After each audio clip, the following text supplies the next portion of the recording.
Capítulo 5. Ver cómo recreamos el pasado en el presente. El niño forma ciertas conclusiones erróneas acerca de la vida que, sumidas en el inconsciente, más tarde moldean la vida del adulto. Parafraseando la conferencia del guía 38. Las imágenes. Bill y Joan. Desatar los nudos sexuales en la relación. Queremos que nos ayuden con nuestra vida sexual. Fue lo primero que Bill dijo, en nombre suyo y de su esposa Joan, en la primera sesión de su fin de semana intensivo para parejas. Nos amamos, pero nuestro interés en la expresión sexual de nuestro amor ha decrecido mucho en los últimos años, así que queremos despertarlo nuevamente, añadió Joan. Bill y Joan compartían el patrón sexual que más les había molestado y frustrado a lo largo de los 10 años de su matrimonio. Frecuentemente, Bill iniciaba el intercambio sexual con cierta ansiedad en su deseo. Como resultado de esto, en cierto momento, Joan se asustaba por la intensidad de la energía sexual masculina de Bill, que se le acercaba, y entonces le comunicaba su miedo, pidiéndole su amorosa comprensión. Aunque a veces Bill trataba de consolar a Joan, su energía sexual se desinflaba y por tanto empezaba a retraerse, sintiéndose vencido. A menudo Joan se sentía mal por esto y entonces trataba de volver a excitar a Bill. A veces eso funcionaba y el intercambio sexual se completaba, pero con la pérdida de la intensidad original, lo más frecuente es que Bill se resistía y se enojaba, haciendo que Joan se sintiera frustrada. Los dos se sentían frustrados y derrotados en su esfuerzo por establecer una intimidad física. Una vez que habían descargado sus sentimientos de cólera y culpabilización del otro debido al estancamiento de sus relaciones sexuales, empezamos a explorar el interés de ambos en mantener congelada su sexualidad. Empezaron a percatarse de que los dos se habían acomodado en un patrón sin riesgo de retraimiento y culpabilización, en vez de atreverse a sentir el miedo, la vulnerabilidad y la desilusión potencial que se hallaban bajo la superficie. Al final de una sesión en la noche les pregunté, ¿realmente desean resolver el problema? Después de haber pensado en esta pregunta durante toda la noche, ambos llegaron a la siguiente sesión con el compromiso de realizar todo el trabajo que fuera necesario a fin de abrir sus sentimientos sexuales hacia el otro. Bill reconoció que fácilmente se sentía frustrado cuando la mujer no respondía inmediatamente a sus avances para hacer el amor, y ese era el patrón que predominaba en su relación con Joan. Joan también reconoció que se sentía fácilmente amenazada por la agresión sexual de cualquier hombre y que estaba más a gusto cuando ella controlaba las cosas, iniciando los avances. Ambos podían sentir su deseo de tener las cosas bajo control y su miedo a rendirse ante el otro. Más profundamente, sentían un miedo inconsciente a su propia energía sexual involuntaria, un temor que reforzaba sus luchas de control con el otro. Su disposición a asumir su responsabilidad personal en sus patrones sexuales abrió la puerta para su mutua sanación. Repito esto, escuchen, es importante. Su disposición a asumir su responsabilidad personal en sus patrones. Pueden ser sexuales, de comunicación, de relación, etc.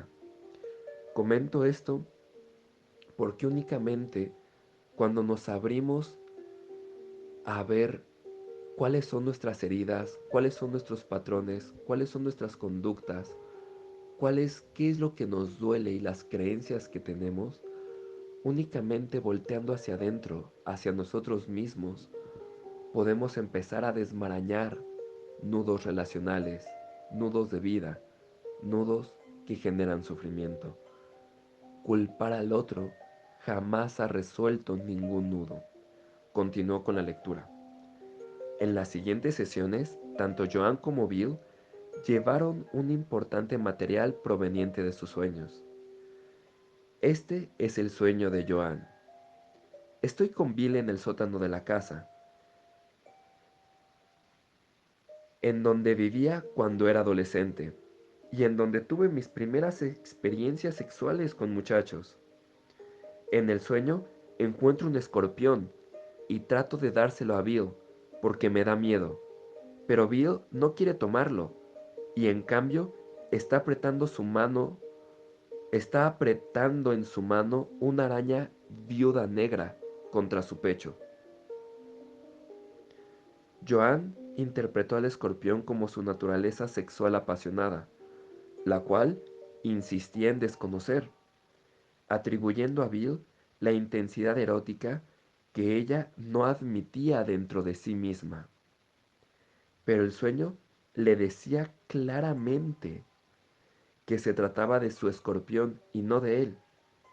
El sueño también reveló que ella sabía de manera inconsciente que Bill tenía su propio miedo a la sexualidad femenina, lo cual estaba representado por el hecho de que encerrara en su mano la araña hembra que mata a su compañero después de aparearse.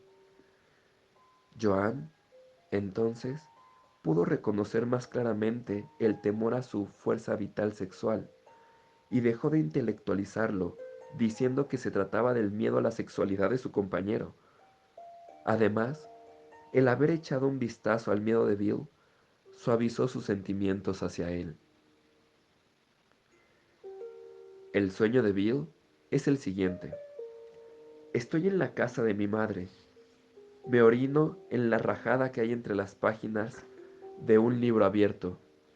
Sé que mi madre estará furiosa por esto, así que para calmarla decido romper la punta de mi cigarrillo.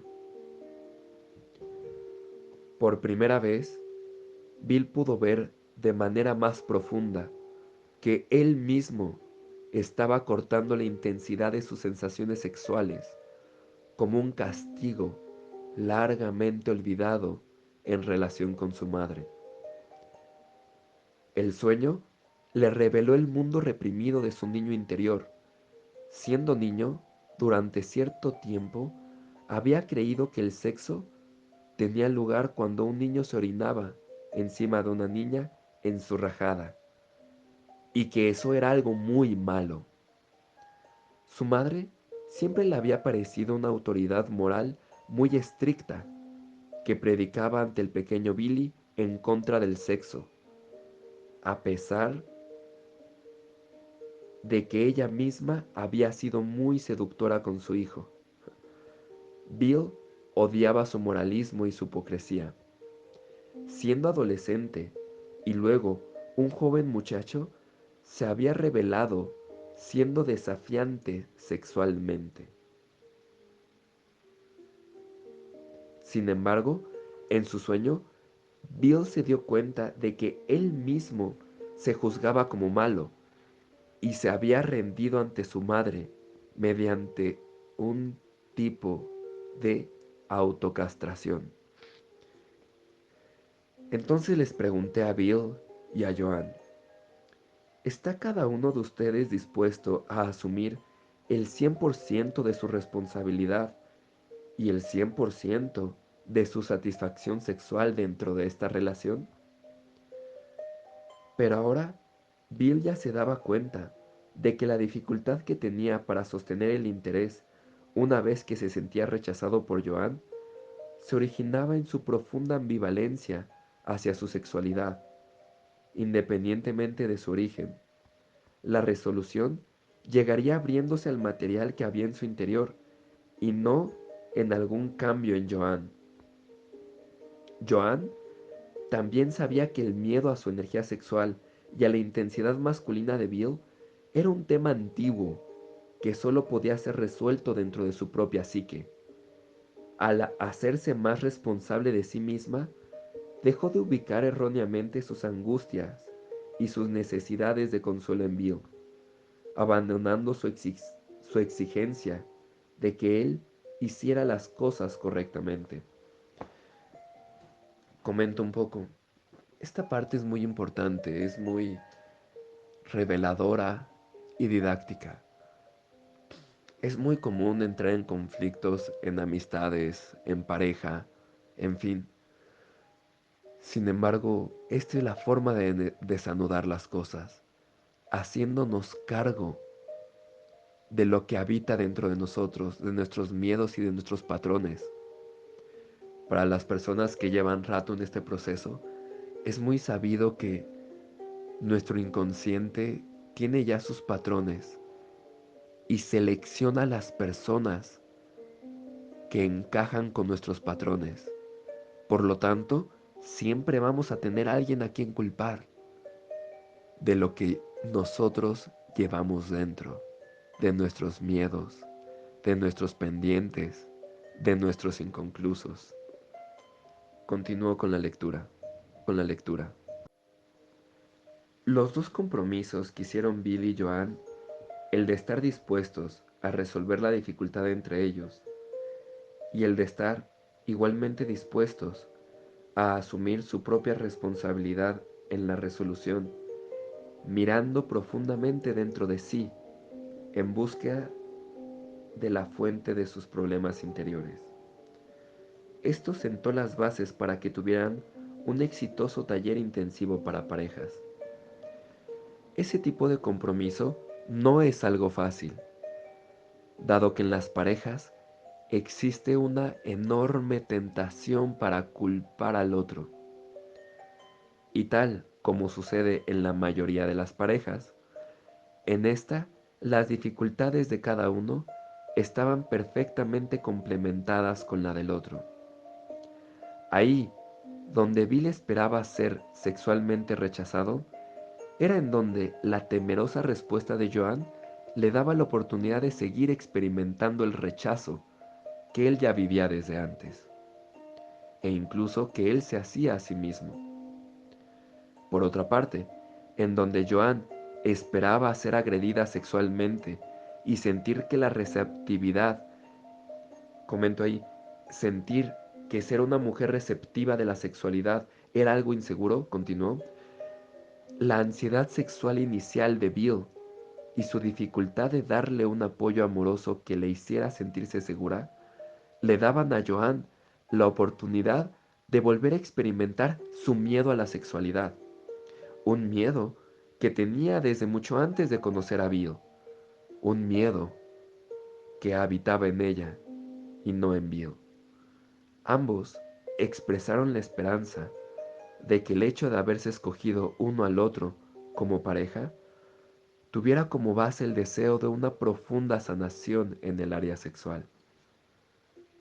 Creamos un ritual en el cual cada uno de ellos simbólicamente liberó al otro del gancho de culpabilidad y dependencia. Se comprometieron ante el otro para asumir la responsabilidad de su propia sanación sexual y para perdonarse mutuamente.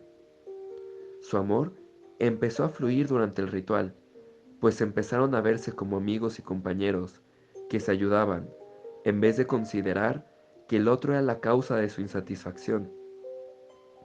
Ahora, el trabajo podía empezar con la máxima intensidad. Joan exploró sus asociaciones con el sótano de su sueño. Recordó que era un sitio peligroso en donde su florecimiento sexual había amenazado con salirse de control. Su familia había sido muy represiva en el plano sexual, y ella recordaba un clima de miedo y una advertencia tácita de que no debe perder el control, no debe de dejarse lastimar por los muchachos, pues ellos solo quieren sexo de las mujeres. Dialogó con las almohadas que representaban a sus padres, protestando y sintiendo el dolor de la ansiedad crónica de su familia. Más adelante, habló como un padre esclarecido en asuntos sexuales que daba consejos al adolescente Joan, reeducando a su niña interior en dirección a una nueva y más segura realidad acerca del sexo, que pudiera reemplazar a la otra, más temerosa. Bill trabajó con su intensa ambivalencia en torno al sexo. Siendo un niño católico, había sido educado por monjas que insistían en lo malo que era el sexo, y hasta la adolescencia, Bill había tratado con todas sus fuerzas de vivir a la altura de estos altos e irreales niveles de pureza y bondad. Cuando en la adolescencia despertó su fuerza sexual, se dejó ir ante sus exigencias, pero solo mediante la aceptación de un juicio negativo de sí mismo que le imposibilitaba conectar el sexo, que era malo, con el amor, que es bueno. Posteriormente, dada la urgencia de las exigencias hormonales, abandonó su deseo de llegar a conocer y a amar a una muchacha. En cambio, de manera furtiva y con muchas culpas, trató de vivir un guión de conquistas sexuales, sin amor, con cualquier chica que se lo permitiera. A lo largo de su trabajo en el taller intensivo para parejas, Bill sintió su inmensa culpa y vergüenza por la manera en la que había maltratado a las muchachas y a las mujeres, y por haber traicionado su propio deseo de amar. Bill recordó un sueño que tuvo por primera vez cuando estudiaba la secundaria, cuando apenas había empezado a fumar cigarrillos. Estoy caminando a lo largo del patio, enfrente hacia nuestra casa, y llevo un cigarrillo encendido. A medio camino hacia la puerta principal, me doy cuenta de que no quiero que mi madre me vea fumando, así que empiezo a romper el cigarrillo y a meterme parte del mismo dentro de la boca. Empiezo a masticarlo, junto con partes aún encendidas. Estoy echando humo por la boca, que me quema con un intenso calor, mientras trato desesperadamente de que desaparezca el humo. La semejanza de las imágenes de este sueño, con el que contó antes, acerca de que rompía la punta de su cigarrillo, le hizo ver claramente que él era el responsable, de hecho, de cortar su pasión, su humeante cigarrillo. Una vez más, Bill se dio cuenta de que esperaba que la mujer, originalmente su madre, y las monjas, rechazaran su pasión sexual. Tanto Bill como Joan lograron revelar algunos sucesos muy importantes con su padre, del sexo opuesto, que habían servido para solidificar sus conceptos erróneos acerca del sexo. Bill pudo reconsiderar su infancia a partir de otro sueño. Estoy parado en una calle de Nueva York, mirando a las mujeres que pasan y sintiéndome atraído sexualmente por varias de ellas. Allí, cerca, hay un parche rectangular de nicotina fresca. Lo piso y me hundo hasta abajo para llegar al andén del tren subterráneo. Mis dientes se sienten raros. 3 se aflojan y caen en la palma de mi mano. Bill volvió a darse cuenta de que en su inconsciente el tren subterráneo, el inconsciente representaba el tren subterráneo, se estaba castigando por sus pensamientos sexuales mediante la pérdida de sus dientes. Los dientes representaban su mordida, representaban su potencia. Esto llevó a Bill hacia el pasado para que volviera a vivir un evento muy formativo de cuando tenía 7 años de edad. Siendo niño, había estado muy cerca de su madre, pero a pesar de ello, se sentía aterrorizado por ella. Tuvo un recuerdo. Estoy corriendo alrededor de la cocina, normalmente travieso, tal vez también azotando la puerta del mosquitero al entrar y salir de la cocina. Mi madre, que está trabajando ahí, trata de que me calme, pero yo continúo con mi excitación infantil. Entonces, mientras corro hacia el fregadero en donde ella estaba trabajando, me grita y levanta algo por arriba de su cabeza, tal vez un cuchillo. Me agacho fingiendo cubrirme del ataque, sobreactuando, y me golpeo la cabeza muy fuerte contra la tarja de porcelana. Me rompo mis dos nuevos dientes incisivos permanentes. En ese evento traumático, Bill sacó la conclusión de que inconscientemente había sacrificado sus dientes a fin de calmar a su madre, que se sentía amenazada por su vitalidad. Exactamente de la misma manera que Bill había sacrificado su sexualidad con Joan, con quien su amorosa intimidad había hecho surgir temores similares a los que había experimentado con su madre.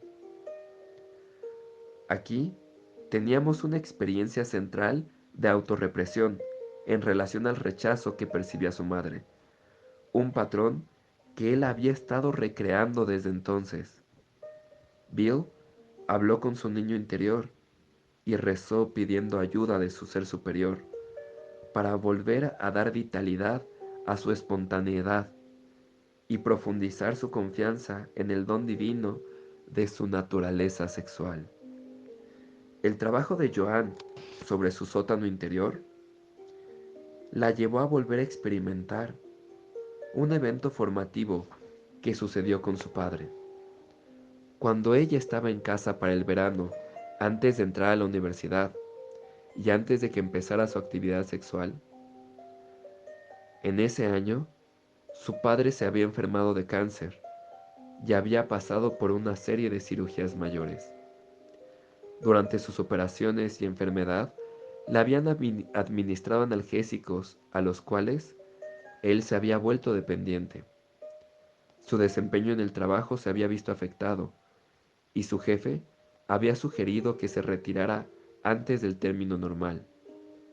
Su padre sabía que tenía que hacer algo al respecto, así que durante un fin de semana del verano en el que la madre de Joan y los otros hermanos estaban de paseo en la playa, y Joan se había quedado sola en casa con él, le dijo que tenía la intención de dejar todas las medicinas y que necesitaba su ayuda para soportar en sus cinco sentidos.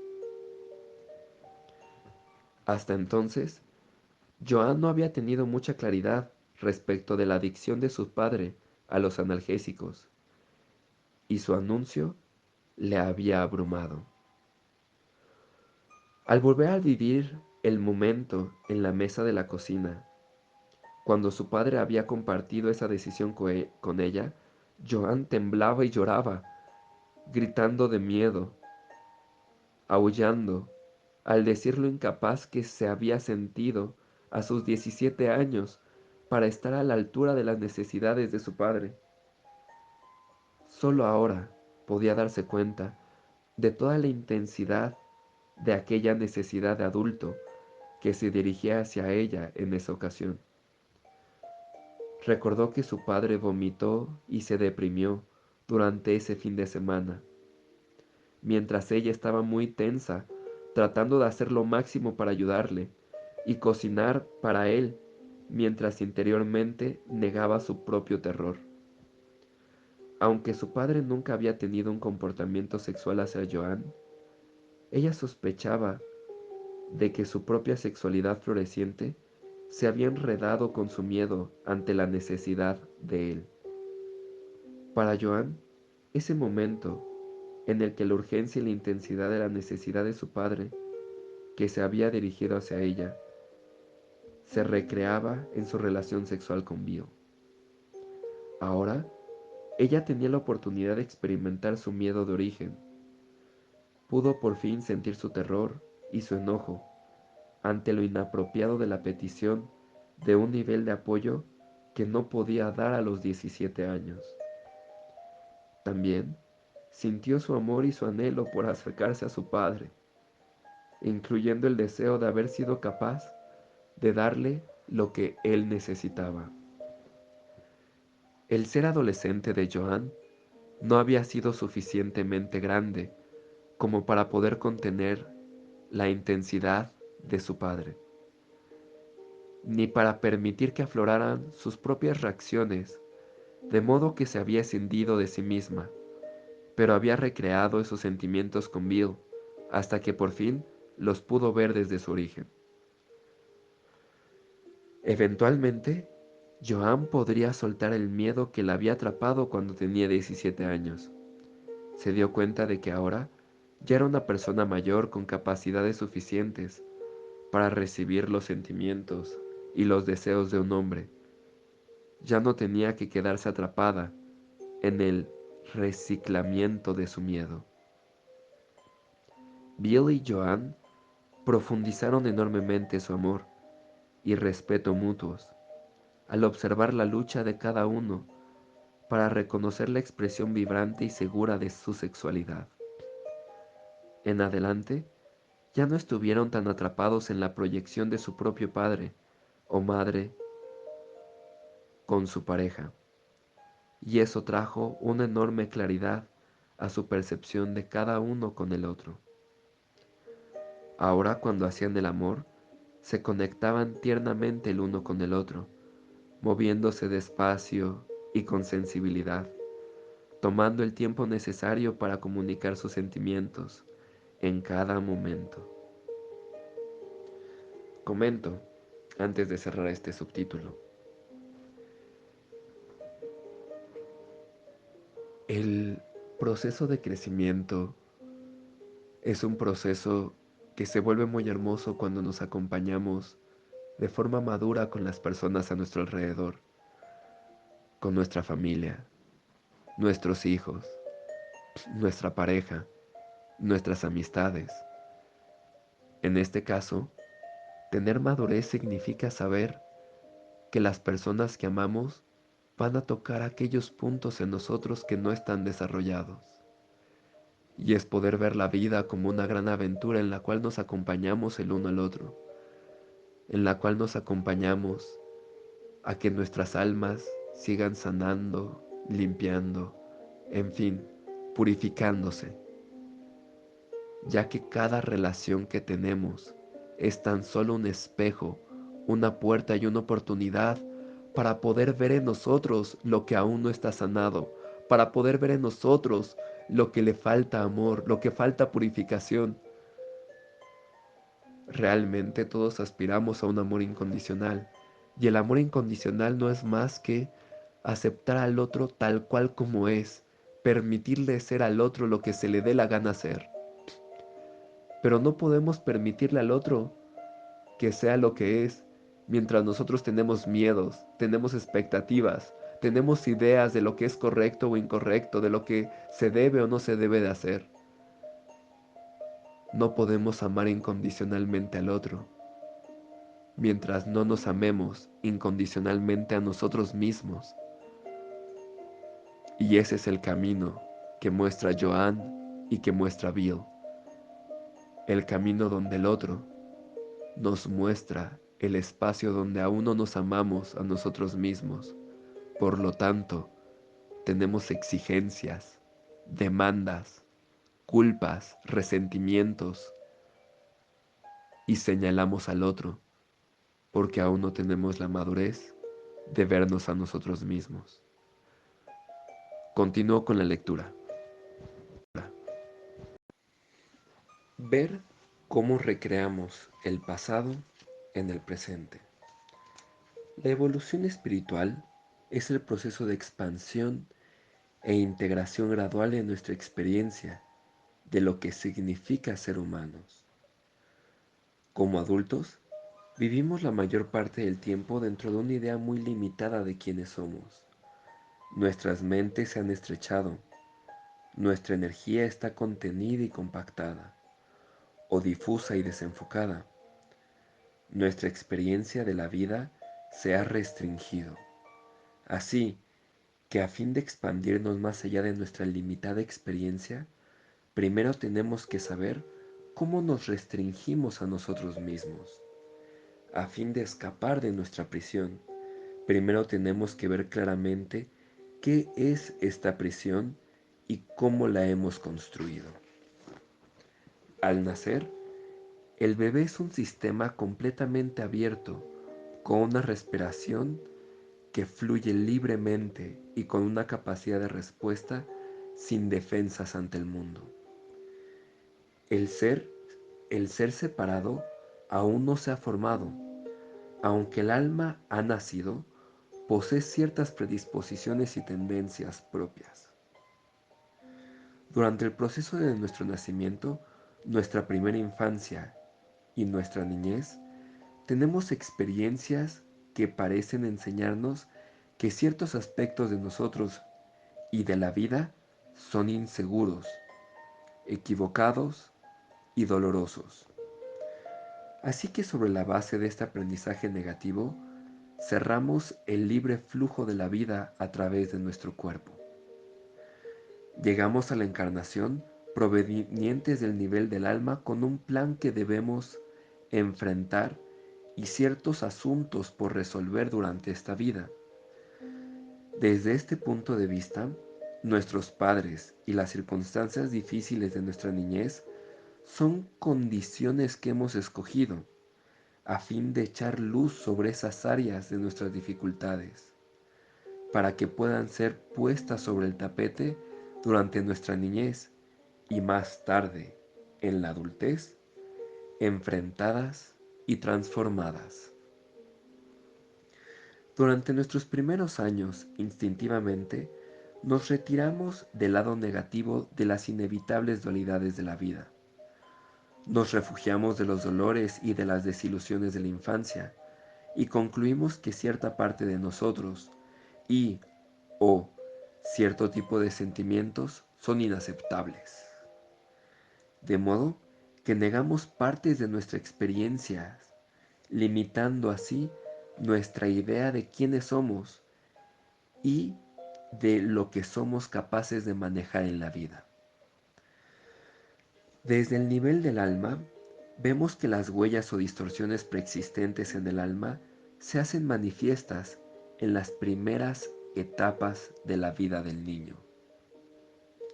Bill y Joan trabajaron durante su taller intensivo para parejas a fin de descubrir juntos e individualmente.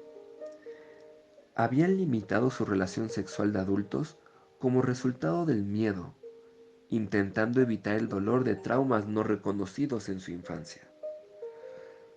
Cuando somos niños, una vez que hemos experimentado algunas desilusiones de la vida, tratamos de evitar el dolor futuro, haciendo ciertas generalizaciones acerca de la vida, formando conclusiones basadas en nuestra particular experiencia y en nuestras interacciones específicas con nuestros padres.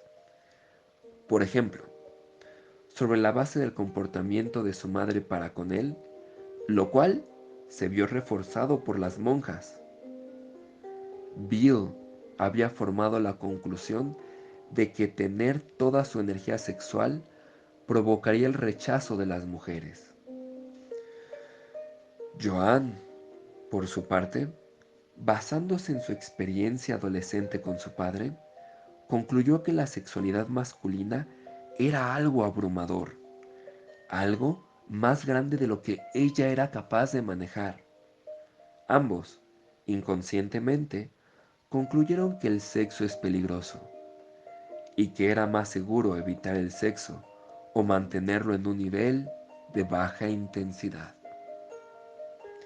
Estas conclusiones, basadas en experiencias infelices de la infancia o de la adolescencia, entraron en el inconsciente y se convirtieron en la lente a través de la cual ellos veían la sexualidad, y desde ese modo condicionaba lo que vivían. Cada vez que la sexualidad masculina positiva de Bill no encontraba una respuesta perfecta por parte de la mujer, Eso le confirmaba su perspectiva de rechazo y lo hacía volver a sentirse derrotado. A lo largo del tiempo, se arriesgaba cada vez menos y más a menudo se sentía rechazado, lo cual confirmaba una y otra vez su conclusión errónea. De manera similar, Joan esperaba sentirse abrumada, de modo que si el hombre no era perfectamente amoroso y le daba seguridad desde el inicio, fácilmente se asustaba. Con el paso del tiempo, su miedo despertaba con mayor facilidad, confirmando su conclusión errónea acerca de que la sexualidad masculina no era algo de fiar. Sus expectativas negativas creaban experiencias negativas, y sus experiencias negativas confirmaban sus expectativas negativas. Y así se iba repitiendo su bucle que ella misma y él mismo se habían formado desde sus experiencias tempranas en la infancia. Todos, de manera inconsciente, le imponemos al mundo nuestras ideas limitadas acerca de la forma en que pensamos que funciona la vida y de cómo esperamos que se nos trate, lo cual se basa principalmente en nuestras más tempranas experiencias de cómo fuimos tratados por nuestros padres cuando éramos niños. Por lo general, nuestras expectativas son satisfechas por nuestra experiencia, dado que la realidad interior que hemos creado es muy persuasiva. Así, tendemos a ignorar cualquier cosa que no cabe dentro de nuestras preconcepciones y nos sentimos atraídos hacia lo que sí corresponde a ellas. Más aún, nuestras reacciones y comportamientos defensivos, que fueron formados para dar un soporte a nuestras expectativas, solo suelen garantizar el resultado de lo que esperamos. Aquí comento un poco. Las reacciones y comportamientos defensivos se tienden a ver como reacciones, se tienden a ver como yo sé cómo son las cosas, se tienden a ver como yo tengo la razón, me estoy defendiendo, orgullo. Esos son los comportamientos defensivos, porque tristemente, si tú sabes que estás defendiendo, fortaleces el resultado negativo que esperas. Espero haber sido claro, continúo con la lectura. Es así como nuestra limitada realidad se confirma a sí misma en un círculo vicioso. Esperamos una respuesta negativa determinada de la vida y nos comportamos de acuerdo con esa expectativa. Cuando llega la respuesta, no hace sino reforzar nuestra conclusión errónea original. Dado que las limitaciones de nuestro ser han sido creadas por nosotros, generalmente como respuesta al dolor de la infancia y las limitaciones de nuestros padres y de nuestra familia, el proceso de reconocer todos nuestros seres nos obliga a volver a visitar nuestra infancia. Al sentir las heridas de nuestra niñez, fortalecemos nuestra capacidad de ser adultos para abarcar los opuestos que hay en el interior.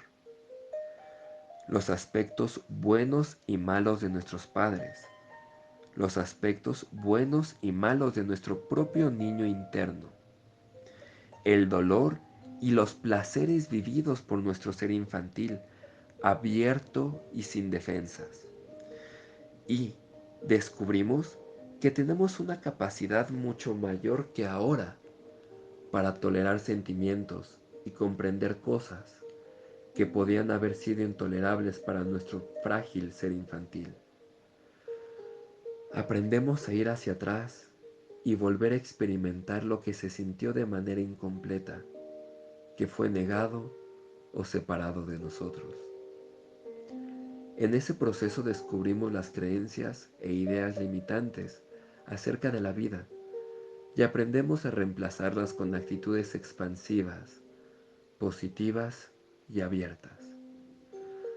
Esto crea entonces un círculo benigno de experiencias positivas satisfechas por buenas experiencias, el cual refuerza nuestro optimismo y apertura ante la vida. Cuando disolvemos nuestras limitaciones personales, nuestra expansión tiene un impacto sobre todos los que nos rodean, creando un efecto de ondas. Cada vez que alguno de nosotros da el salto de la expansión de sus fronteras personales, profundizando su sensación de seguridad interior para incluir más aspectos de la vida. Entonces, toda la humanidad se expande. Así es como se promueve el proceso de evolución de nuestra especie. Fin de este subtítulo. Definición de una imagen. En el Pathwork llamamos imágenes a nuestras creencias falsas y limitantes acerca de la vida. Esas creencias erróneas crean una energía que se bloquea en el cuerpo, provocando emociones limitadas y actitudes defensivas que refuerzan la idea equivocada. Es así como las imágenes definen y limitan nuestra realidad. Se convierten en vendas o lentes oscuros que inhiben y circunscriben nuestra visión y experiencia de la vida, impidiendo que podamos abarcarla de manera directa y completa tal cual es. El guía usa la palabra imagen porque esa falsa idea acerca de la vida se encuentra superpuesta por encima de la pura experiencia vital, que es como una pintura a través de la cual vemos la vida. Por otro lado, esa pintura superpuesta también puede ser vista desde el nivel espiritual. Desde el punto de vista espiritual, los pensamientos y emociones son cosas que se pueden ver. Una imagen es una configuración compacta de pensamientos y emociones que se han convertido en una masa rígida dentro de la sustancia del alma. Son un sitio bloqueado de la energía de nuestro cuerpo-mente que nos sigue impidiendo que tengamos una clara percepción de la realidad. Cita textual. Los espíritus vemos la totalidad del proceso del pensamiento como una forma espiritual o una imagen. Los pensamientos, emociones y actitudes que no están conectadas con una imagen fluyen en armonía con las fuerzas y la corriente divina, adaptándose espontáneamente a las necesidades inmediatas, sujetos al cambio exigido por las circunstancias. Todos esos pensamientos y emociones fluctúan, son dinámicos y relajados, son flexibles. Pero las formas de pensamiento y emociones que emanan de creencias erróneas o imágenes son estáticas, se congestionan. Esas formas no van de acuerdo con las diferentes circunstancias. Es así como crean desorden y falta de armonía. Puedo decir que se ha producido un cortocircuito y es así como lo vemos. La manera en que ustedes lo ven y lo sienten es a través de la infelicidad, la angustia, la confusión en torno a muchas cosas aparentemente inexplicables de su vida. El hecho de que no puedan cambiar lo que quieren que cambie o de que ciertos eventos de su vida parezcan repetirse con regularidad son tan solo dos ejemplos de esto. Conferencia del guía, parte número 38. Perfecto. Terminamos este apartado y abro el comentario de lo que es la imagen y el restar repitiendo el pasado. Pues bien, queridos amigos, la vida está para que la podamos asimilar. Por lo tanto, todas las experiencias que hemos vivido en la infancia Evidentemente, muy gran parte de esas experiencias, principalmente las de mayor contenido emocional, no las pudimos asimilar.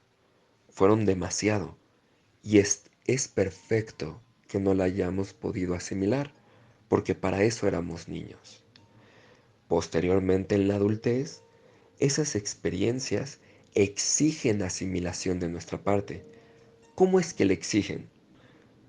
Esas experiencias en la infancia se van rigidizando y guardando en nuestro inconsciente, haciendo que tengamos miedo a ciertas cosas, haciéndonos rígidos a ciertas cosas. Y esto es a lo que este subtítulo llamó imagen. Es lo que en Pathwork se denomina imagen. ¿Y qué es una imagen? Es una serie de creencias con una serie de emociones que tu organismo no ha podido asimilar. ¿Qué quiero decir con que no ha podido asimilar? Me refiero a que es un dolor que no has aceptado, es una tristeza que no has sentido, es un sentimiento de desgarro, es algo que no has podido experimentar plenamente. Y no solo no has experimentado plenamente, no te has amado a ti mismo en el proceso de experimentarlo. Cuando no amamos una experiencia en nuestra vida, esta tiende a no estar asimilada. Al no estar asimilada, tiende a rigidizarse en una imagen. Al rigidizarse en una imagen, tendemos a repetirla inconscientemente a donde vayamos, teniendo miedo, y el adulto promedio tiende a justificarse diciendo, pues claro que voy a tener miedo de que me abandonen, pues claro que voy a tener miedo de que me sea infiel, pues claro que voy a tener miedo a perder la vida, pues claro que voy a tener miedo a perder dinero, claro que Entonces, el adulto humano promedio se justifica a través de que es normal sus miedos. Lo que no se da cuenta es que detrás de cada miedo hay un patrón compulsivo de pensamiento.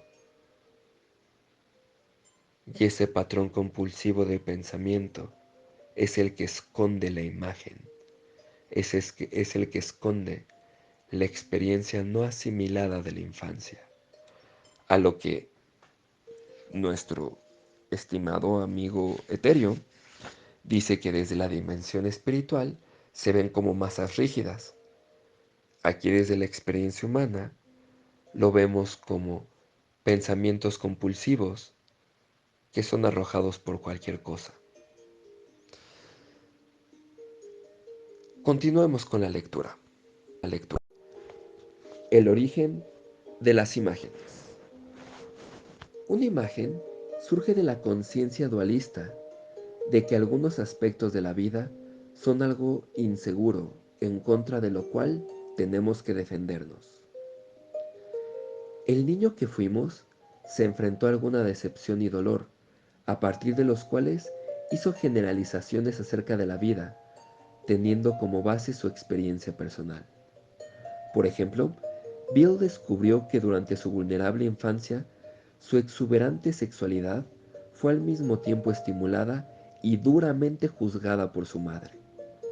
En esa época, no tenía la fuerza necesaria en su ego para sentir de manera completa el trauma y el dolor del rechazo de su madre, de modo que reprimió su reacción y se volvió en contra de sí mismo. El niño no tiene nada con lo cual comparar su experiencia, solo conoce la realidad que le presenta su familia, así que de manera muy natural concluye que esa es la forma en que la vida debe ser para todo el mundo. Bill formó la conclusión de que su sexualidad era inaceptable, no por solo para su madre, sino que, tratando de darle sentido a su experiencia, generalizó la expectativa de rechazo de su sexualidad hacia todas las mujeres. El niño piensa que tiene que actuar de determinada manera a fin de evitar un dolor posterior. Bill inconscientemente decidió que si él mismo reprimía sus sentimientos sexuales, entonces no tendría que sentir el dolor de que las mujeres lo rechazaran. Al principio, nos sorprende muchísimo descubrir que el pensamiento, entre comillas, inmaduro de la infancia, todavía domina buena parte de nuestra mente y nuestro comportamiento de adultos. Pero también es muy esclarecedor ver cómo nuestras dificultades actuales a menudo tienen sus raíces en una lógica infantil inconsciente. Una vez que descubrimos esa forma de pensamiento infantil, entonces tenemos la oportunidad de deshacer el patrón de comportamiento. Antes de eso, inconscientemente estaremos volviendo a actuar, siguiendo un patrón inexorable de recreación de la experiencia de la infancia dentro de nuestra vida de adultos. Comento tantito. En este caso se ve claramente cómo Bill, al no aceptar su sexualidad, al no aceptar el juicio de su madre, al no permitirse el dolor de haber sido estimulado y rechazado por su madre, al no amarse en esa experiencia, hizo una generalización que ahora de vida adulta cree que todas las mujeres en el mundo, cree que todas las experiencias que existen van a rechazar su sexualidad si la permite libre. Podemos ver en esta lectura de forma muy nítida cómo esto no es cierto, cómo eso es mentira, cómo eso solo es su limitada experiencia que él ha recreado desde su temprana infancia hasta el punto vigente de su adultez. Y para Bill, desde esa perspectiva humana llamada Bill, la puerta de salida para ese bucle infinito de experiencia es aceptar el dolor. Y ahí, cuando acepte el dolor, se va a dar cuenta que solo fue su madre quien lo rechazó. Y cómo ese dolor lo ha replicado en cada pareja de su vida, en cada momento de su vida. Y entonces, en ese punto, él se va a amar a sí mismo. Y entonces va a encontrar paz en esa experiencia. Porque sabe que el rechazo es una posibilidad más. Y ahí su experiencia pasa a ser una parte más de la vida, en vez de un bucle repetitivo sin fin. A los bucles repetitivos, desde yo, Edmundo Alarcón, se les denomina geometrías. Se les denomina geometrías porque el bucle, en este caso vamos a usar el de Bill, tiene infinidad de experiencias en el rechazo e infinidad de experiencias en la estimulación. Por lo tanto, equivale a un montón de veces que él intenta formar su sexualidad, que él intenta ir a tomar esa sexualidad, que él intenta irla a vivir, al mismo tiempo que su entorno va a juzgar su experiencia. Esto significa que se van a ir formando dualidades que van a ir creando una experiencia repetitiva. Y tan fuerte o tan intenso como quieras una dualidad, es la misma intensidad con la que la otra dualidad lo va a equilibrar. Por poner un ejemplo en la misma lectura, la misma intensidad con la que Bill quería vivir su sexualidad hizo que atropellara a muchas mujeres en su vida, cosa que posteriormente se arrepintió sintiendo culpa, sintiendo vergüenza. Por lo tanto, él mismo se castigó y ahí se completa la geometría. La geometría no se elimina. Ninguna geometría puede ser eliminada ni borrada. La geometría requiere ser comprendida y amada. ¿Amar qué?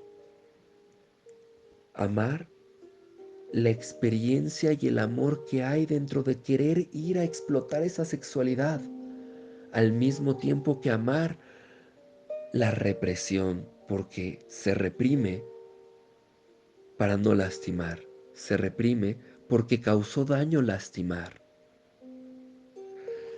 Esto solo es un pequeño ejemplo de cómo se ve una geometría. Entonces requerimos encontrar el valor uno de la vida, en este caso, el amor junto con la sexualidad, que permite una sexualidad dulce que se va despertando en sintonía con el otro para que no haya rechazo ni fuerza, se da en el equilibrio. Una vez más, espero haber sido claros. De todas formas, tenemos todo un libro a seguir revisando infinitamente. Los amo, los amo. El origen de las imágenes en el nivel del alma. Muchas imágenes tienen su origen en la primera y segunda infancia en esta vida. Una época en la que el alma es continua y extraordinariamente vulnerable. Pero con mayor frecuencia, las imágenes existen previamente en el alma de una persona, desde antes de su encarnación. En el caso de estas imágenes preexistentes, las experiencias infantiles generalmente sirven para dar solidez o hacer salir las falsas ideas más profundas de las huellas del alma, que son como imanes para ciertas experiencias negativas. En ocasiones, el trabajo con las vidas pasadas puede revelar el origen de estas imágenes más profundas. Sin embargo, puesto que el alma entra en la tarea de la encarnación, precisamente para permitir que se manifiesten las distorsiones, la mayor parte del desbloqueo de nuestras imágenes puede ser realizado mediante una profunda exploración de los asuntos que nos presenta esta vida. Cada uno de nosotros responde a las experiencias negativas de la infancia de acuerdo con la predisposición de su alma.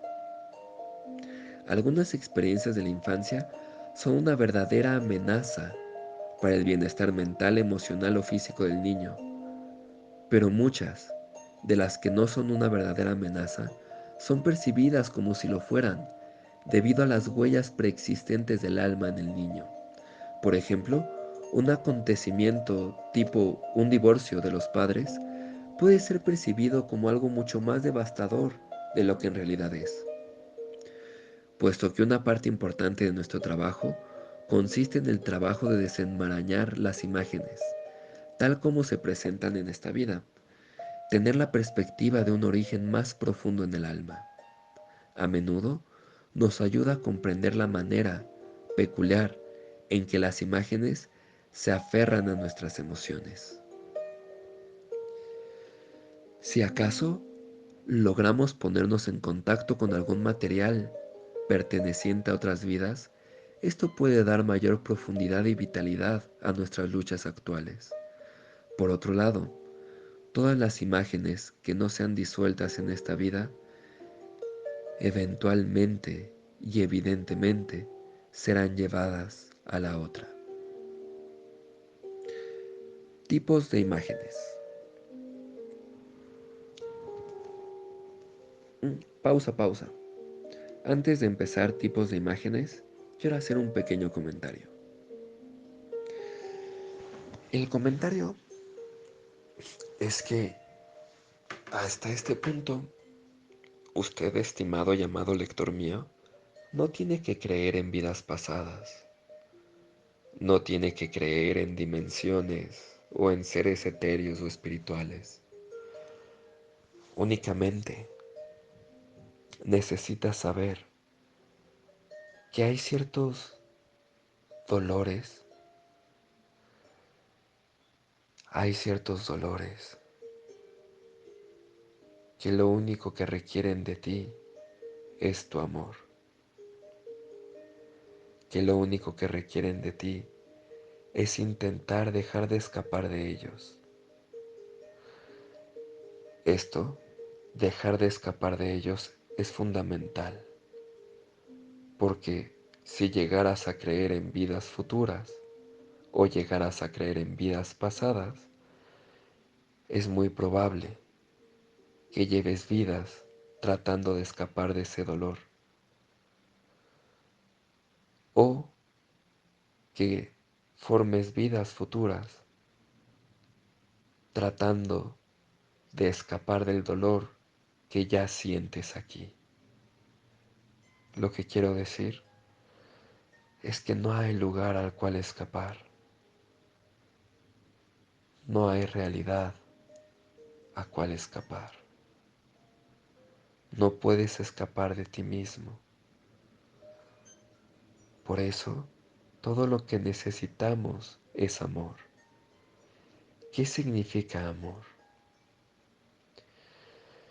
El significado del amor es la aceptación plena, abierta y absoluta de lo que es. Lo que es incluye lo que sientes. Por lo tanto, por poner un breve ejemplo, si un ser amado fallece, se muere,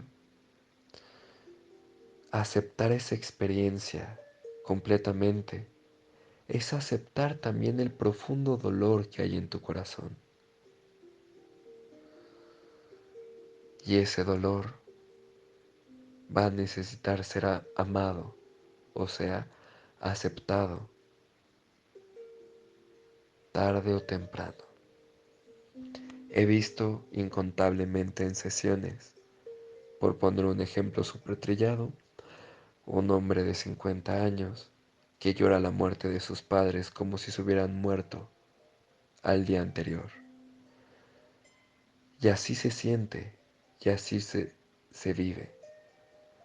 Aunque yo, terapeuta, y la persona que estoy acompañando, sepamos intelectualmente que sus padres fallecieron hace más de 20 años.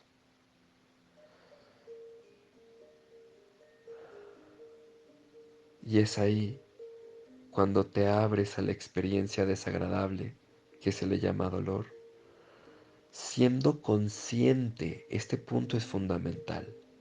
No solo te abres y lo sufres, no, no, no, no, no, no. Te abres conscientemente a ello sabiendo a lo que te estás abriendo. Y mientras te estás abriendo, te amas a ti mismo. Eso, no importa si tengas, no importa si creas en vidas futuras y pasadas, en dimensiones o no. Esa es la clave para salir de un bucle, para salir de una geometría o para trascender la geometría, para trascender la imagen o el bucle. Ahora sí, continuemos con el siguiente subtítulo: tipos de imágenes. Tipos de imágenes. El niño piensa en absolutos y generalidades. Semejantes conclusiones le ayudan en su esfuerzo por comprender y, por lo tanto, defenderse de la sensación de ser abrumado por sus experiencias dolorosas. Más tarde, con un ego más fuerte, el adulto puede abrir sus conclusiones inconscientes acerca de la vida e investigar de cerca esas generalizaciones. Puede ir en busca de las verdaderas experiencias personales que se encuentran detrás de estas generalizaciones. Y luego, con su ego más fuerte, puede experimentar e integrar el dolor no sentido de la infancia que se esconde detrás de las falsas generalizaciones. Las imágenes pueden ser generalizaciones muy simples, sobre la base de experiencia de un padre cruel. Llegamos a la conclusión de que todos los hombres son crueles. Sobre la base de muchos pleitos familiares sobre el dinero, llegamos a concluir: el dinero solo trae problemas. El dinero es la causa de los problemas. Siempre que usamos generalizaciones, especialmente en relación con alguien con quien tenemos una relación muy cercana, del estilo de los hombres siempre son bla bla bla bla bla, o los hombres nunca, ejemplo, los hombres nunca cumplen sus palabras, los hombres nunca son infieles, los hombres nunca son débiles, los hombres nunca, los hombres nunca, los hombres nunca. Otra, o incluso, tú siempre, puntos suspensivos, complétale con lo que quieras. Tú nunca, puntos suspensivos. Vamos a completar los puntos suspensivos para que usted, lector, lo experimente más nítidamente. Tú siempre me mientes, tú siempre me lastimas, tú siempre me ocultas cosas, tú siempre estás allí queriendo más de mí, tú siempre, tú siempre, tú siempre. Querido lector, ¿te das cuenta que hay una parte en tu inconsciente que al más mínimo estímulo salta diciendo tú siempre? ¿Y tú crees que ese tú siempre tiene que ver con tu pareja? ¿Tú crees que si terminas tu relación eso va a terminar? Te cuento, elegiste a esa persona de pareja para asimilar ese tú siempre. Lector, vamos al tú nunca. Tú nunca. Tú nunca me cuidas como necesito. Tú nunca te has interesado por lo que siento. Tú nunca te esfuerzas lo suficiente. Tú nunca. Ay, ya se me acabó la creatividad, caballeros. Pero en fin, creo que se logró compartir la experiencia de cómo se ve la imagen. Continúo con la lectura. Nos metemos en el territorio de nuestras imágenes infantiles en vez de responder con precisión ante la situación actual. Estamos viviendo en el presente a través de las generalizaciones que hicimos basadas en nuestras pasadas experiencias desagradables y usamos esas generalizaciones para defendernos del dolor de la situación actual. Pequeño comentario, ahí querido llamado lector, si te quieres tomar 3 minutos, escribe, completa el tú nunca, el tú siempre, el los hombres siempre, los hombres nunca, las mujeres siempre, las mujeres nunca, la vida es, la vida no es. Completa tú esas frases. Ponle pausa al audio, evidentemente. Ahora que terminaste de ponerle pausa,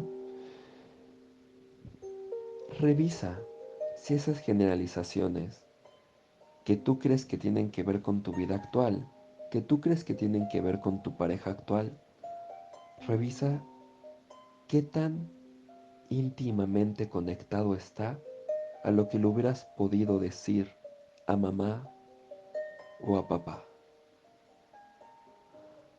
a lo que los hombres representaron cuando fuiste un niño y a lo que las mujeres representaron cuando fuiste pequeño, a lo que se sintió la vida en ese momento. Ahora bien, si logras identificar los puntos similares de la experiencia, vas bien, porque solo ahora hay que sincronizar la emoción que sigue siendo la misma y liberarla. Por otra parte, si no logras ver puntos en común, significa una de dos cosas. Una, que ya has asimilado suficiente tu infancia y que ya puedes percibir la vida tal como es, sin generalizar, sin estancar. Si eso es cierto, tus relaciones actualmente están llenas de amor, de dinamismo, son satisfactorias y no requieres quejarte de ellas, porque las estás experimentando plenamente. Por otra parte, si esa no es tu experiencia, La otra posibilidad es que aún esté adormecida tu sensibilidad y desde ese adormecimiento aún no puedas ver las conexiones con tu pasado. Mientras eso sea así, vas a requerir quejarte continua y amargamente de estas experiencias una y otra y otra y otra y otra vez, ya sea a modo de víctima, como hay muchas personalidades que sufren un montón, o a modo de un yo no siento nada, yo, yo soy fuerte, yo soy fuerte. Y entonces, aunque no le digas a nadie, tú sabes que cargas con ese profundo dolor. Y ese dolor va a necesitar seguir creciendo hasta que puedas verlo, o sea, hasta que alcance la luz de tu conciencia y logres conectarlo con tu pasado para así darte cuenta que solo has vivido una única experiencia que necesitas asimilar. Ahora, después de mi breve comentario, continuemos con la lectura. Otro tipo de conclusión errónea adopta la siguiente forma. Dado que los hombres pueden ser los hombres, las mujeres, las autoridades, el mundo, los vecinos, en fin, ponle la palabra que quieras. Dado que, pon la palabra que quieras, son, pon la palabra que quieras, entonces yo debo comportarme de tal y cual manera. Basamos nuestras respuestas emocionales actuales en esa conclusión formada en un lejano pasado. Ahora, voy a ponerle varios ejemplos. Voy a agarrar uno primero. Dado que los hombres son infieles, dado que todos los hombres son infieles, entonces yo debo de comportarme como una mujer que se hace ciega ante esas formas, porque es la única forma de seguir con un hombre.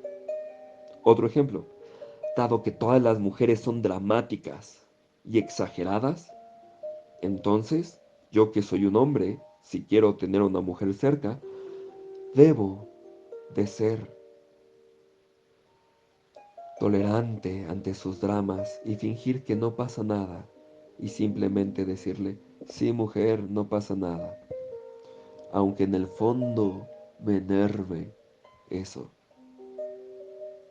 Otro ejemplo, dado que la autoridad lastima, dado que la autoridad somete y entonces yo debo de o someter más fuerte o debo de ser sumiso para no ser aplastado por la autoridad. Espero que haya quedado claro algunos ejemplos. Aquí es importante que tu lector lo completes como tú puedas. Por eso es que recomiendo comprar el libro. Si no lo puedes comprar, leo esta parte puntualmente. Dado, dado que, puntos suspensivos, aquí tú ponle la palabra que quieras. Dado que los hombres, las mujeres, las autoridades, en fin, son, entonces dado que, pon lo que quieras, después escribes son y cómo son los hombres, cómo son las mujeres, cómo es eso que tú crees. Y según lo que tú crees, entonces yo debo de comportarme de tal, ¿de qué manera? ¿Cómo? Muy bien, continúo con la lectura. Nuestras imágenes también toman la forma de falsas relaciones entre causa y efecto. Por ejemplo, si acontece cierto estímulo, entonces esperamos tal resultado. Si me lastiman, entonces lloro. Si me, mm, si me lastiman, me muestro fuerte para que no me lastimen más. Si me porto de cierta manera, mi mami me va a castigar. Así que es peligroso expresar esa parte de mí mismo. Eventualmente, La parte que había sido considerada inaceptable se esconde y el niño la niega. Solo el adulto es capaz de volver a ver y a corregir las conclusiones erróneas respecto a la relación de causa y efecto, al afirmar de que el hecho de que mami me hubiera castigado por expresar mi ser de cierta manera, no significa que esa parte de mí sea inaceptable. El niño vive en un mundo instintivamente dualista, en el cual las cosas y las personas, las actitudes y los sentimientos son buenos o son malos, son aceptables o son inaceptables. Las imágenes siempre refuerzan las creencias dualistas de esto o el otro. Por ejemplo, si nuestra madre nos castigó de forma que parecía injusta, entonces formamos la conclusión de que, o bien, yo soy bueno y mamá es mala, o más probablemente, yo soy malo y mami es buena. Solo el adulto que somos ahora puede corregir esas conclusiones y expandir el pensamiento hacia ambos. Y entonces queda así. Ambos, mami y yo, tenemos razón. Mami tenía razones para responder así ante lo que hice, pero exageró de manera desafortunada a causa de sus propios problemas no resueltos.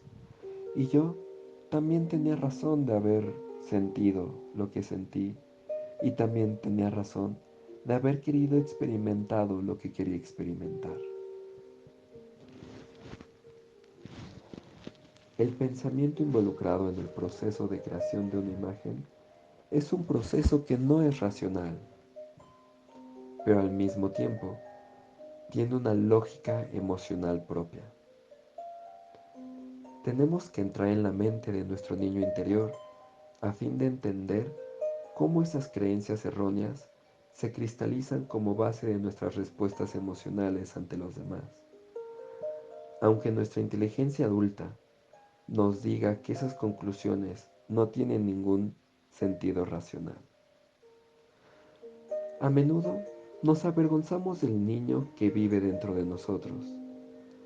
Tal vez ya no recordamos el proceso infantil de pensamiento y tal vez hace mucho que olvidamos las experiencias y las impresiones que nos condujeron a nuestras conclusiones erróneas. Pero, pero, la sensación de vergüenza se queda dentro de nosotros y debemos darnos cuenta de que un sentimiento de culpa no es más que el rechazo del estado en el que te encuentras ahora, el cual indica que no estás dispuesto a aceptarte tal como eres actualmente. Y si no estás dispuesto a aceptarte como eres actualmente, es porque probablemente no has aceptado algo de cómo fuiste, algo de cómo sentiste, algo de lo que pasó. Y es por eso que requerimos sensibilizarnos más y más. Todo crecimiento empieza con la aceptación de lo que ahora es verdadero acerca de cada uno mismo, acerca de todo lo que está siendo verdadero dentro de mí, incluyendo cada emoción que vive en mí, incluyendo cada comportamiento irracional que vivo, cada comportamiento que me limita, así como las imágenes subyacentes que nos dictan respuestas, ya sean desviadas o restrictivas ante la vida. Fin de este subtítulo. Título. Más ejemplos de imágenes en funcionamiento. Pensemos en un niño pequeño que juega alegremente en la nieve y se queda afuera en el frío más tiempo del que debería y más tarde se enferma de pulmonía. La mente de este niño podría acertadamente aprender. Si me quedo en el frío mucho tiempo, corro el riesgo de enfermarme. Esta sería una conclusión razonable a partir de su experiencia. Sin embargo, su conclusión puede ir más allá, formulándose de esta manera. Si salgo al frío, me voy a enfermar. El clima frío da miedo. Es mucho más seguro jugar en el interior. O, si la experiencia se topó con una huella preexistente del alma relacionado con el miedo a la existencia física, entonces se puede alojar aún más profundamente dentro de su psique diciendo, mi cuerpo no es de fiar, pues hace que me enferme. O bien, no debo confiar en el exterior. Si salgo al exterior, puedo sufrir daños, puedo enfermar. Semejantes conclusiones pueden provocar que se dé un retraimiento, ya sea de su propio cuerpo o de la naturaleza. Si el niño fue dejado afuera por un padre o madre descuidados, las conclusiones entonces pueden ser todavía más graves. Mi mami dejó que yo me enfermara, así que no debo confiar en las mujeres. Es más, yo creo que no puedo confiar en nadie, porque si mi madre que me ama me causó que me enfermara y que yo sufriera daños, entonces tengo que cuidarme de todo el mundo. No hay nadie confiable. ¿Qué tan profundamente llega la experiencia? Es algo que depende tanto del contexto familiar como de la predisposición del niño. Una atractiva y joven mujer llamada Beatriz tenía una carrera muy absorbente, buenos amigos y muchos intereses. Después de un matrimonio fallido, no había podido encontrar al hombre correcto, entre comillas, para establecer otra relación. Al principio le acachaba, acachaba esto a la escasez, achacaba, disculpen, al principio le achacaba esto a la escasez de hombres de su edad disponibles, pero eventualmente empezó a buscar dentro de sí misma para encontrar las causas reales de su insatisfacción. En su revisión diaria, observó sus reacciones con los hombres y descubrió un patrón consistente. Tenía miedo de que la rechazaran los hombres que ella deseaba, y ella menospreciaba a los que la admiraban. Hmm. Beatriz y yo empezamos a buscar imágenes subyacentes a este patrón. Aparentemente, su conclusión inconsciente era, cualquier hombre que valga la pena me rechazará. Solo me amarán hombres indeseables. Ya. Y aún más, si quiero evitar que me rechacen, entonces no debo mostrar que deseo a un hombre. Debo hacer como si estuviera tranquila. Es más, como si fuera indiferente. Solo así tendré una oportunidad para atraer a alguien. Beatriz exploró la manera en que estas imágenes, arraigadas en un profundo pensamiento infantil inconsciente, habían puesto en marcha un círculo vicioso. Cuando estaba con hombres deseables, anticipaba el rechazo y se volvía ansiosa, dudosa y temerosa. Cubría su inseguridad y su deseo volviéndose altiva, indiferente y arrogante. Obviamente, su comportamiento producía un verdadero rechazo por parte de los hombres, lo cual aparentemente confirmaba su convencimiento original acerca de que todos los hombres valiosos la rechazarían. Y se completa la geometría. O la imagen. Beatriz se acordaba que, siendo hija única, tenía poca experiencia de relaciones íntimas con compañeros hombres de su edad. Su padre había sido severo y autoritario, la criticaba mucho y la estimulaba y halagaba muy poco. Creció con la impresión de que perdería el amor de su padre si no le daba gusto y lo obedecía. Inconscientemente sentía dolor y enojo por eso, pero al mismo tiempo lo amaba y lo admiraba. Se sentía protegida por su fuerza y deseaba mucho recibir su aprobación. Esa atmósfera dejó una profunda huella en su alma y solidificó una imagen en la que todos los hombres deseables y fuertes como su padre la desaprobarían. También, de manera inconsciente, concluyó que solo los hombres que la rechazaban eran deseables. Su madre era muy cariñosa y abierta, pero era incapaz de proteger a Beatriz de la severidad de su padre. De hecho, su madre también era intimidada por su esposo, y por lo tanto era una madre sumisa, y no se afirmaba a sí misma. De modo que Beatriz desarrolló una tendencia inconsciente de percibir que todos los hombres representaban parejas potenciales, eran fuertes, deseables y rechazantes como sus padres. Repito esta parte que creo que la leí mal.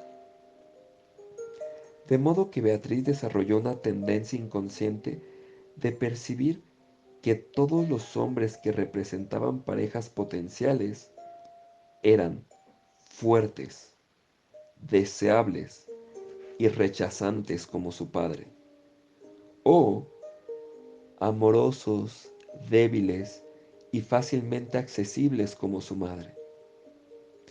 Así las cosas, Beatriz no podía más que sentirse insatisfecha con los hombres que conocía.